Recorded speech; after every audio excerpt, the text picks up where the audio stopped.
দর্শক, দেশ টিভির নিয়মিত আয়োজন জনতার ভাবনায় যশোর থেকে আপনাদেরকে স্বাগত জানাচ্ছি। আমি সালাউদ্দিন সাগর। এই প্রোগ্রামের মাধ্যমে আমরা সাধারণ জনগণের সাথে সরাসরি সম্পৃক্ত হয়ে আমরা তাদের মতামত জানার চেষ্টা করি। রাষ্ট্র ভাবনা নিয়ে, সামাজিক বিভিন্ন বিষয় নিয়ে, প্রশাসনিক ভাবনা নিয়ে জনগণ কি ভাবছে, কেমন রাষ্ট্র চাই, কেমন দেশ চাই, কেমন নগর চাই, এই সকল বিষয় নিয়ে আমরা সাধারণ জনগণের সাথে কথা বলে থাকি।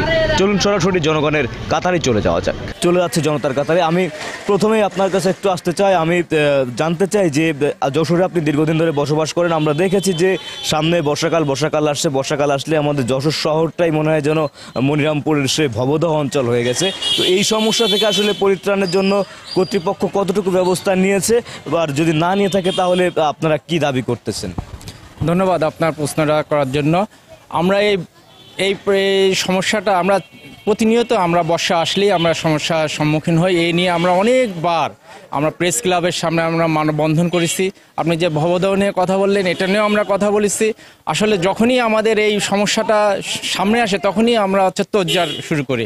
এটা যদি আমরা পরিকল্পিতভাবে আগে থেকে কাজটা আমরা করে থাকি তাহলে আমাদের সমস্যা সম্মুখীন হব না। আমরা এর আগে যেটা শুনেছি সাধারণ জনগণের কাছে, যে এর আগে পতিত সরকারের দোসর যারা ছিলেন তারা ওখানে চেয়ারে অধিষ্ঠিত ছিলেন, সে কারণে সমস্যাগুলোর সমাধান করা যায়নি। কিন্তু এখন তো প্রশাসক আছেন, আপনারা তার কাছে গিয়েছিলেন কিনা? দোসরের যে কাজগুলো তারাই সেইগুলো এখনও তারা রেখে দিয়েছে। এখনও যে একদম কিওর হয়েছে সবটা এতে এখনও এটা আমরা বলতে পারছি না। সব জায়গায় কিছু কিছু জায়গায় হচ্ছে, যেখানে ফেস ভ্যালু আছে সেই সব এলাকায় হচ্ছে, কিন্তু আমাদের এখানে হচ্ছে না।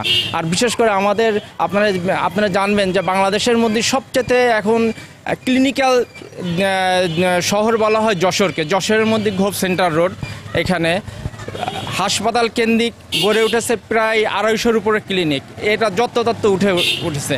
এদের যে ময়লা আবর্জনাগুলো হয় যেগুলো, এরা সবসময় দেখা যাচ্ছে রাস্তার আশেপাশে একদম পুরো রাস্তাটা এরা ডাস্টবিন করে রেখে দিচ্ছে।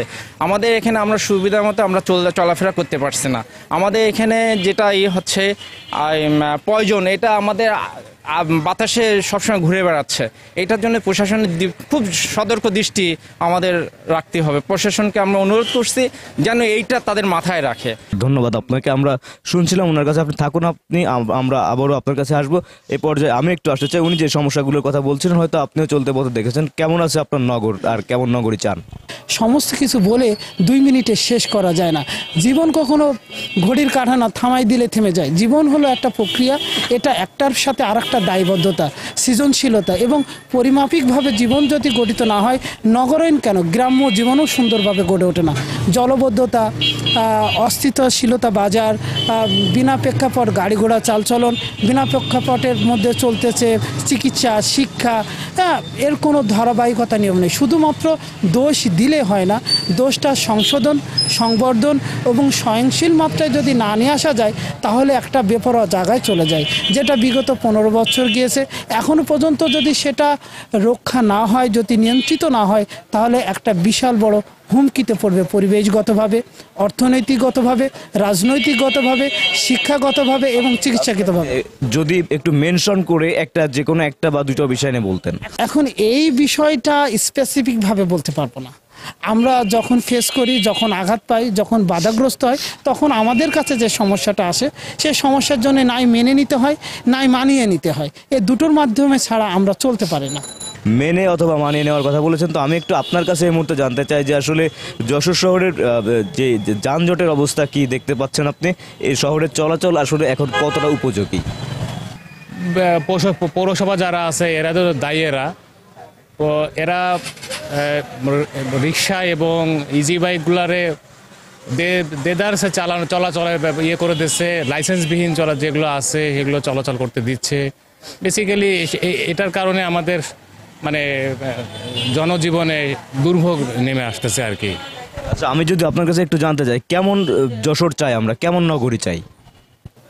আমাদের ইদানিংকালে সন্ত্রাসের ব্যাপারটা একটু মাথাছাড়া দিয়ে উঠছে, এবং পৌরসভা থেকে আমাদের যে ড্রেনেজ ব্যবস্থা, এটার অবস্থা খুবই খারাপ। সামনে বর্ষাকাল আসতেছে, আবার মশা নিধনের কোনো ব্যবস্থা নাই। এটাও নিয়ে আমরা খুব ঝামেলার ভিতরে আছি।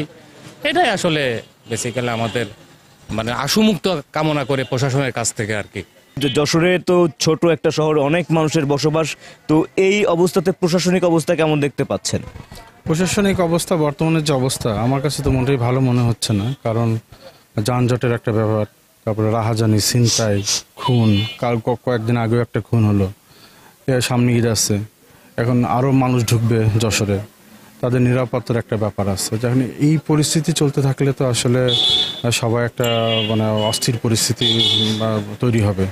তা আমরা চাই যে যা এখনই প্রশাসন শক্তভাবে সেটারে নিয়ন্ত্রণ করুক এবং যানজট মুক্ত করুক যশোর, এবং কোনো মানে খারাপ পরিস্থিতি যেন কারো না পড়তে হয়, এটা আমি প্রশাসনের কাছে। আপনি যেই সমস্যাগুলোর কথা বলছেন, আবার যে সমস্যাগুলো হতে পারে বলে মনে করছেন, এখানে প্রশাসনের তৎপরতা লক্ষ্য করছেন কিনা যে ওই সমস্যাগুলো মোকাবেলা নিয়ে? আমি মেসেজ দিতে চাই যে তারা আরও যেন সোচ্চার হয় এবং যেগুলো এখন আছে, কন্টিনিউ আছে, এগুলো যেন না হয়, যেন মানে তাদের মাধ্যম দিয়ে আমি বলতে চাই যে তারা যেন এটারে গুরুত্ব দেয়, আরও কঠিনভাবে যেন তারা পদক্ষেপ নিয়ে এটাতে প্রতিহত করে। আমরা অনেক সমস্যার সম্ভাবনার কথা শুনছিলাম, আমরা একটু আপনার কাছে আসতে চাই। আপনি যশোরে বসবাস করেন, তো এই যশোরে বসবাসকারী হিসেবে আপনার কাছে কেমন মনে হয়, কোনো কিছু প্রয়োজন আছে কিনা সরকার বা রাষ্ট্রের প্রতি, আপনার কোনো পরামর্শ আছে কিনা? আমার যশোরে সবচেয়ে পরামর্শ হচ্ছে যে আমাকে যশোর শহরে মাদক বেশি, মাদকটা বেশি চলে। মাদকের যদি একটু হয় তা আমি মানে আমার দিক দিয়ে মানে আমি মনে করি যে সবচেয়ে ভালো হবে, মাদকের দিকে সবচেয়ে করতে হবে। যশোরে মেন সমস্যা মারামারি, গ্যাঞ্জাম, মাদক, এটা হচ্ছে সবচেয়ে বড় সমস্যা। সামাজিক অবক্ষয়ের কথা বলছিলেন, মাদকের কথা বলছিলেন, সন্ত্রাসের কথা বলছিলেন, এই বিষয়টা আপনি কিভাবে দেখছেন? একই সাথে এই সময় নারীরা কতটা নিরাপদ? এখন তো বর্তমানে প্রেক্ষাপটে এমন দাঁড়িয়েছে যে মাদক আসলে দিন দিন বেড়ে চলেছে, কিন্তু হচ্ছে প্রশাসন বা আমাদের সরকার এই বিষয়ে কোনো পদক্ষেপ নিচ্ছে না। যদি নিত তাহলে এই যে যুবক সমাজ যেটা অবক্ষয় হচ্ছে এটা হতো না। আর নারীদের নিরাপত্তা এখন বর্তমানে কেমন দাঁড়িয়েছে যে ধর্ষণ এতটা বেড়ে গেছে যে আমরা ছোট বাচ্চাদেরকেও মানে বাসার থেকে নিচে এতটুকু যাওয়ার জন্য আমরা হচ্ছে নিরাপত্তা মানে ভুগতেছি না, এমন হচ্ছে। তো প্রশাসন আর রাষ্ট্র দুইটাই মানে সংস্কার করা উচিত। এবার আমরা প্রশাসনিক বিষয় নিয়ে একটু জানতে চাই আপনার কাছে। তো এই যে সমস্যাগুলো আসতেছে, এই সমস্যাগুলো সংকটে শুধুই কি প্রশাসন দায়ী নাকি রাজনৈতিক দলগুলোর কোনো দায় ছিল, কি মনে করেন? ধন্যবাদ দেশ টিভিকে। আপনি যে প্রশ্নটা করছেন সেটার উত্তর দিতে গেলে আমাদের আরও একটু পিছনে ফিরে যেতে হবে।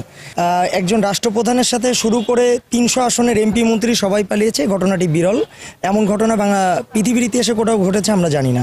তো তারপরেও বর্তমান প্রেক্ষাপটে যে আমলাতন্ত্র দেশের তাদের রাজত্ব কায়েম করে চলেছে, তারই ধারাবাহিকতায় বর্তমানে পুলিশ কিন্তু সেভাবে কাজ করছে না, প্রশাসন সেভাবে কাজ করছে না।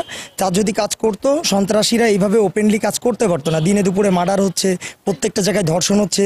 আপনি যদি একটু ব্যাকের দিকে তাকায় দেখেন, জামাত বিএনপি যখন আপনার ফ্যাসিস্ট গভর্নমেন্ট ক্ষমতায় ছিল তখন কোনো মানুষের গায়ে মামলা দেওয়া লাগতো না। জাস্ট যদি কোনোভাবে পুলিশ জানতো সে জামাত বা বিএনপির সাথে কানেক্টেড, তার বাসায় যে লক্ষ লক্ষ টাকা পুলিশ নিয়ে আসছে। তো এরই পরিপ্রেক্ষিতে এখন যদি আপনি থানাতে যেয়ে বলেন যে ভাই অমুক জায়গায় জানতে পারছি একজন খুব টাকা পয়সা আওয়ামী লীগের লোক আছে, তো সেই ওসি বা এসপি আপনাকে বলবে তার নামে কি মামলা আছে। ব্যাপারটা হচ্ছে এটা, তখন কোনো মামলার প্রয়োজন ছিল না। তো সেই জায়গা থেকে আমি মনে করি যে আইন শৃঙ্খলা বাহিনীকে আরও সজাগ হইতে হবে, দেশের নাগরিকের নিরাপত্তা নিশ্চিত করতে হবে, এতটুকুই। ঠিক আছে, ধন্যবাদ আপনাকে। আসলে দেশে বর্তমানে একটি অস্থিতিশীল পরিবেশ কিন্তু বিরাজ করছে। তো আমি একটু প্রথমে বৈষম্য বিরোধী ছাত্র আন্দোলনের আহ্বায়ক যিনি আছেন, আমি আপনার কাছে আসতে চাই। আমি আপনার কাছে একটু জানতে চাই, আপনার জনগণের মতের ভিত্তিতে নতুন করে যে সংবিধান রচনার কথা বলা হচ্ছে, তখন কেন করা হয়নি, এখন কেন? আচ্ছা, প্রথমত এই যে ফ্যাসিস্ট সরকারকে আমরা যে ছাত্র জনতার উৎখাত করলো একটা রক্তক্ষয়ী গণ অভ্যুত্থানের মধ্য দিয়ে, তার পরবর্তীতে কিন্তু আমরা প্রথম যে আলাপটা নিয়ে আসলাম এদেরকে বিচার করতে হবে। কিন্তু আপনি দেখেন সেফ এক্সিট দিল কারা? আর্মির কোলের ভিতরে থেকে আর্মি সেফ এক্সিট দিয়ে বের করে দিয়েছে। এই আর্মির সেনাপ্রধান বা আর্মির ঊর্ধ্বতন কর্মকর্তাদেরকে কারা বসিয়েছে? এই শেখ হাসিনায় বসিয়েছে। বা প্রশাসনের সব জায়গায় কিন্তু শেখ হাসিনার তার মাইম্যানগুলো ছিল। তা আমরা কিন্তু প্রথম থেকেই আমরা চাইছি একটা বিপ্লবী সরকার গঠন করতে, সেটা পারিনি, সেটা রাজনৈতিক বিভিন্ন কারণে। তারপর আমরা চেয়েছি এই জুলাই গণ অভ্যুত্থানকে সাংবিধানিক স্বীকৃতি দিতে, সেটাও কিন্তু এই বিভিন্ন রাজনৈতিক দলগুলোর কারণে আমরা পারিনি। তার পরবর্তীতে গণপরিষদ নির্বাচনের আলাপ আসলো, সংবিধান সংস্কারের আলাপ আসলো। প্রত্যেকটা জায়গাতেই কিন্তু প্রধান রাজনৈতিক দল এখন বর্তমানে যারা আছে তারাই কিন্তু বাধা হয়ে দাঁড়াইছে। কারণ তারা ভাবছে যে ফ্যাসিস্ট সরকারকে যেহেতু আমরা এই ছাত্র জনতা উৎখাত করে দিয়েছে, তারা এখন যেহেতু এই দেশে নাই, সেই জায়গাটা একটা বৃহৎ রাজনৈতিক দলের অংশ হিসেবে আমরা পরবর্তীতে ক্ষমতায় যাব, এটা সুনিশ্চিত। তো সুনিশ্চিত ক্ষমতায় যাওয়ার মানে এই আশা দেখে তারা কিন্তু আর কোনো সংস্কারে তার মন নেই, কিংবা এই যে বিচার প্রক্রিয়া, এই যে ছাত্র জনতা নিহত হলো 2000-এর অধিক, তাদের এইসব বিচার প্রক্রিয়ার ব্যাপারে তাদের কিন্তু কোনো মানে ভ্রুক্ষেপ নাই, করেনি। কারণ তারা তাদের সেই ক্ষমতার ফ্লেভারটা ক্ষমতায় না যেয়েই পেয়ে গেছে। যত দ্রুত নির্বাচন হবে তত দ্রুত তারা ক্ষমতায় আসতে পারবে, আরও সুন্দর করে হাসিনা হওয়ার চেষ্টা করবে তারা। এইটাই হলো তাদের একমাত্র এখন লক্ষ্য। তা বাংলাদেশে যেন আর কোনো হাসিনা না জন্মায়, সেজন্য সংবিধান সংস্কার করা প্রয়োজন। সেজন্যই সংবিধান সংস্কার কি একটা গণপরিষদ নির্বাচনের মাধ্যমে নতুন সংবিধান রচনা করা প্রয়োজন, যেন এই ফ্যাসিবাদী কোনো ব্যবস্থা এই সংবিধানে আর কায়েম হতে না পারে। ঠিক আছে, ধন্যবাদ।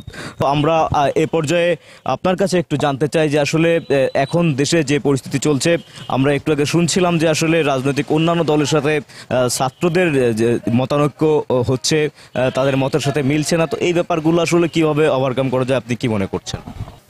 ছাত্র জনতা যাদের অভ্যুত্থানে মূলত আসলে আমরা এই নতুন বাংলাদেশ পেয়েছি, আমরা কিন্তু এই আওয়ামী শক্তি, এই ফ্যাসিবাদী শক্তির বিরোধী। আমরা এই ফ্যাসিবাদী শক্তিকে এই বাংলায় আর প্রবেশ করতে দিব না। তো সেই জায়গা থেকে অনেক রাজনৈতিক দল, যেটা আমরা শুনতেছি যে তারাও সমর্থন করেছে যে নতুন কায়দায় নতুন আঙ্গিকে এরকম একটা আওয়ামী পুনর্বাসন হোক আর কি। দ্বন্দ্ব বা কনফ্লিক্ট করে এই সমস্যার সমাধান সম্ভব নয়। তো একটা মতানৈক্যের জন্য সকলকে একই প্ল্যাটফর্মে এসে একটা সুষ্ঠু আলোচনার মাধ্যমে, যেহেতু অন্তর্বর্তীকালীন সরকারের প্রধান উপদেষ্টা সর্বোচ্চ সুযোগ দিচ্ছেন, সেইখানে আমরা সকলে একত্রিত হয়ে একটা সুষ্ঠু সমাধানের পথে আমরা আসতে পারি বলে আমি মনে করি আর কি। ঠিক আছে, ধন্যবাদ আপনাকে। আসলে আমরা রাজনৈতিক মতৈক্যের কথা বলতে গেলে সর্বপ্রথম যে বিষয়টা আসে সেটা হচ্ছে কি যে আপনার এই যে অন্যান্য রাজনৈতিক দলের সাথে ছাত্রদের যে মত রয়েছে সেটা এক হতে হবে, কিন্তু এখন এনসিপি বলছে যে আগে শেখ হাসিনার বিচার হতে হবে, তার বিচার নিশ্চিত হওয়ার পরে নির্বাচন। তো রাজনৈতিক দলগুলোর এইখানে বিভিন্ন ব্যাখ্যা আছে, কিন্তু তারা আগেই নির্বাচন চাচ্ছে সর্বোপরি। এই ব্যাপারটা আপনি কিভাবে দেখছেন, যদি একটু ছোট করে বলতেন। দেখেন, যেই মাতা পিতার হলো সন্তান হারিয়েছে, আগে আমরা চাই এই বিচারটা এরকম আর নৃশংস যেন কোনো রাজনৈতিক দল যেন আর করতে যেন সাহস না পায়। কারো কোনো মাতা পিতার কোল যেন খালি না হয়। আওয়ামী লীগের একটা সুষ্ঠু বিচার হোক, ন্যায্য বিচার হোক, তারপরে আমরা নির্বাচনে আসব। কিন্তু তার আগে যেই মাতা পিতা তার সন্তান হারিয়েছে সেই ক্ষতিপূরণ তো আমরা দিতে পারবো না, কিন্তু তার ন্যায্য যে বিচারটা সেটা তো আমরা করতে পারবো এই বাংলার মাটিতে। ঠিক আছে, থ্যাংক ইউ। আমরা আসলে শুনছিলাম বিচারের কথা, আমরা শুনছিলাম মতৈক্যে যেতে গেলে ছাত্র জনতা কি করতে চাই। এ পর্যায়ে আমি একটু আপনার কাছে আসতে চাই, আমি একটু জানতে চাই যে মতৈক্যের যে কথা বলা হচ্ছিল, শেখ হাসিনার বিচারের যে কথা বলা হচ্ছিল, আসলে সব পরিস্থিতির ভেতরে আপনি এই যে বিচার প্রক্রিয়ায় রাষ্ট্রের যাওয়ার বা বিচার প্রক্রিয়া গ্রহণ করার কতটা পদক্ষেপ আপনি দেখতে পাচ্ছেন রাষ্ট্রযন্ত্র থেকে? দেখেন, বিচারের কথা বলতে যাওয়ার আগে আমি একটু কথা বলতে চাই। সেটা হচ্ছে 53 বছর পরে পাকিস্তানকে ঘৃণা করতে পারি বা এখনও ঘৃণা করে যাচ্ছি, আর এই 8 মাসে আমরা আওয়ামী লীগকে কীভাবে ভুলে যাব, বা আওয়ামী লীগের যে হত্যাযোগ্য যে গণহত্যা, এটা আমরা কীভাবে ভুলে যাব। ক্লিন ইমেজ নতুন একটা শব্দ, যেটা আওয়ামী লীগের যে নেতাকর্মীগুলো ছিল তারা এখন নির্বাচন করবে।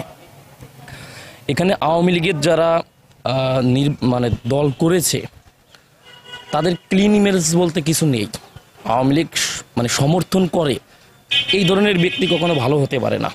আর আওয়ামী লীগ পরিবারের যারা কোনোদিন রাজনীতি করেনি তারাও এই প্রভাব খাটিয়েছে, তারাও এই প্রভাব নিয়ে চলেছে। সুতরাং ক্লিন ইমেজ বলেন, এই ইমেজ বলেন, ও ইমেজ বলেন, কোনো ইমেজ দিয়েই বাংলার মাটিতে আওয়ামী লীগকে পুনরায় আবার আনার কোনো সুযোগ নেই। এটা যে প্রত্যেকটা রাজনৈতিক দলকে আমরা স্পষ্টভাবে জানিয়ে দিয়েছি এবং জানিয়ে দিতে চাই। আর বিচারের যে প্রক্রিয়াটার কথা বলছেন, এখনো পর্যন্ত আমরা দৃশ্যমান কিছুই দেখিনি। কারণ আওয়ামী লীগ নেতারা, সেনাবাহিনীর তত্ত্বাবধানে তারা দেশ থেকে অনেকেই সুবিধা নিয়ে ভেগে গেছে। রাজনৈতিক বড় বড় দলগুলো সুবিধা দিয়ে আত্মগোপনে রেখে টাকার বিনিময়ে, ক্ষমতার বিনিময়ে তাদেরকে সেফ এক্সিস্ট করে দিয়েছে। তো এই রাজনৈতিক দলগুলোকে তো আমরা বিশ্বাস করতে পারি না। বিভিন্ন জায়গায় তো সিন্ডিকেট ছিল। হাসিনা চলে যাওয়া মানে কি? হাসিনা চলে গেছে, প্রত্যেকটা বড় দলের ওদের বড় নেতাকর্মীগুলো চলে গেছে, তাহলে সিন্ডিকেটগুলো ভেঙে যাওয়ার কথা। সর্বোপরি আমরা করতে চাচ্ছি যে আমরা প্রথমে এই বাংলার মাটিতে আওয়ামী লীগের বিচার নিশ্চিত করতে হবে, সংবিধান পরিবর্তন করতে হবে, নির্বাচন দিয়ে সংবিধান পরিবর্তন করলে যে দল ক্ষমতায় আসবে তাদের সুবিধা মতো সংবিধানটা তারা পরিবর্তন করে নেবে। আমরা এখানে যেহেতু ছাত্র জনতার এবং সাধারণ জনতার একটা সরকার আমাদের এখন ক্ষমতায় আছেন, নিরপেক্ষভাবে তারা সংবিধানটি পরিবর্তন করে যাবে এবং এই সংবিধানটাই হবে গ্রহণযোগ্য সংবিধান। আমরা দীর্ঘমেয়াদী সংস্কার চাই, দীর্ঘমেয়াদী সংস্কারগুলো হাতে নিতে হবে। আর প্রশাসনিক যে কাঠামোটা, এই জেলা থেকে ওই জেলায় বদলি, ওই জেলা থেকে ওই জেলায় বদলি, কিন্তু ওই আওয়ামী পন্থী ওরাই আছে। তো এই জায়গাটা খুব ভালোভাবে আমাদের পরিবর্তন আনতে হবে, শুধু এই জেলা থেকে ওই জেলা বদলি করলে হবে না। ধন্যবাদ দেশ টিভিকে, ধন্যবাদ সালাউদ্দিন ভাইকে। ধন্যবাদ আপনাকে। আমরা এ পর্যায়ে একটু আপনার কাছে আসতে চাই, আমরা একটু জানতে চাই যে আসলে আমরা সামগ্রিক রাজনৈতিক ব্যাপার নিয়ে কথা বলেছি, আমরা নগর সমস্যা নিয়ে কথা বলেছি, স্বাস্থ্য সমস্যার কথা আমরা শুনেছি। আপনার কাছে একটু জানতে চাই যে এই সময়ে শিক্ষা ব্যবস্থা কেমন আছে, আর কেমন দেশ চান, কেমন নগর চান? ধন্যবাদ। আপনারা জানেন যে গত 5ই আগস্ট ছাত্র জনতার গণ অভ্যুত্থানে একটা স্বৈরাচারী সরকার পালিয়েছে। তো তারপরে সামগ্রিক সব ক্ষেত্রেই একটা বিশৃঙ্খলা পরিলক্ষিত হয়।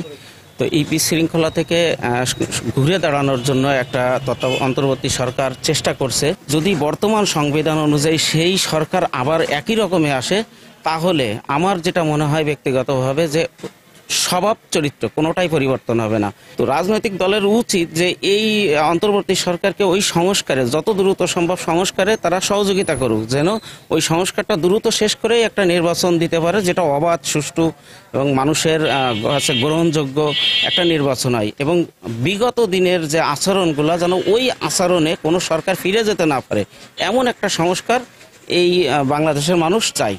এই সময় দ্রব্যমূল্য কেমন দেখছেন আপনি? মানুষের নাগারের মধ্যে আছে কিনা? যদি না থাকে তাহলে সরকারের প্রতি পরামর্শ আছে কিনা কোনো? মাঝে দ্রব্যমূল্য নিয়ে কিছুটা অস্থিরতা থাকলেও আমরা বিগত দিনের রমজান মাসে যে অস্থিরতাটা দেখছি, বিশেষ করে নিত্য প্রয়োজনীয় জিনিসগুলোতে অনেকটা কম এবং মোটামুটি নাগালের ভিতরেই আছে।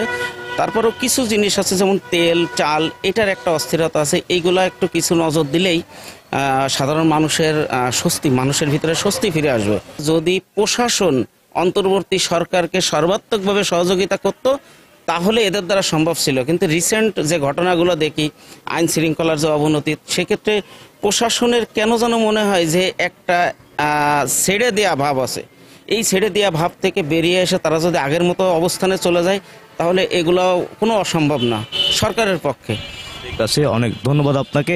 আমরা প্রোগ্রামের একবারে শেষ পর্যায়ে চলে এসেছি। আমরা আপনাকে দিয়ে একটু শেষ করতে চাই। আপনি 1 মিনিটে যদি একটু শেষ করে দিতেন। আপনি শুনছিলেন সবার কথা, তো আপনি একটু জানাবেন যে জনগণের ভেতরে কিন্তু একটা ভীতি কাজ করছে, মানে একটা স্থিতিশীল রাষ্ট্র করতে আর কতদিন লাগতে পারে? দেখেন, প্রথমত যেই শেখ হাসিনার যেই গুলা ছিল, তার ফ্যাসিবাদ কায়েম করতে যে প্রশাসনগুলার কাজ করেছে, তারপর পুলিশের যে প্রশাসন কাজ করেছে, তারা অনেকেই বহাল তবিয়তে আছে। এই ইন্টারিম গভর্নমেন্টের প্রতি একটা সহযোগিতামূলক আচরণ আমরা দেখতে পাচ্ছি।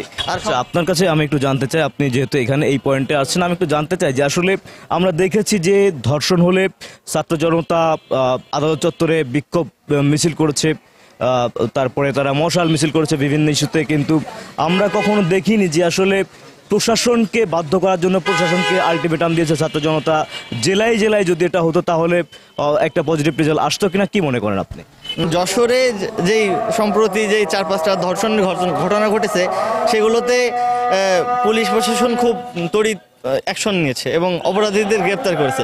কিন্তু আমাদের প্রশ্ন হলো আরেক জায়গায়, সেটা হচ্ছে যে ধর্ষণের যে বিচারিক প্রক্রিয়াটা, সেটা অত্যন্ত দীর্ঘতর। বিচ্ছিন্ন ঘটনাকে ধর্ষণের ঘটনা বলে চালিয়ে দেওয়ার একটা প্রবণতা আমরা দেখতে পাচ্ছি।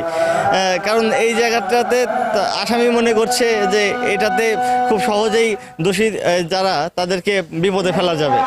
তো আমরা এই গণপরিষদ নির্বাচনের মাধ্যমে যদি সংবিধান সংশোধন করি, সেটা বলতে পারবো এটা আমার সংবিধান, একজন মুচি বলতে পারবে এটা তার সংবিধান, একজন রিক্সাওয়ালা বলতে পারবে সেটা তার সংবিধান, এবং একজন আইনজীবী বলতে পারবে এটা আমার সংবিধান। ধন্যবাদ আপনাকে। আমরা এত সময় যশোর থেকে সাধারণ জনগণ, ছাত্র জনতা, সব শ্রেণীর মানুষের সাথে কিন্তু আমরা এত সময় সম্পৃক্ত ছিলাম। তো এই ছিল আমার কাছে আজকে যশোরের পর্বের সর্বশেষ। দেখা হবে নতুন কোনো পর্বের নতুন কোনো আয়োজনে। ততক্ষণ ভালো থাকুন, সুস্থ থাকুন এবং দেশ টিভির সঙ্গেই থাকুন।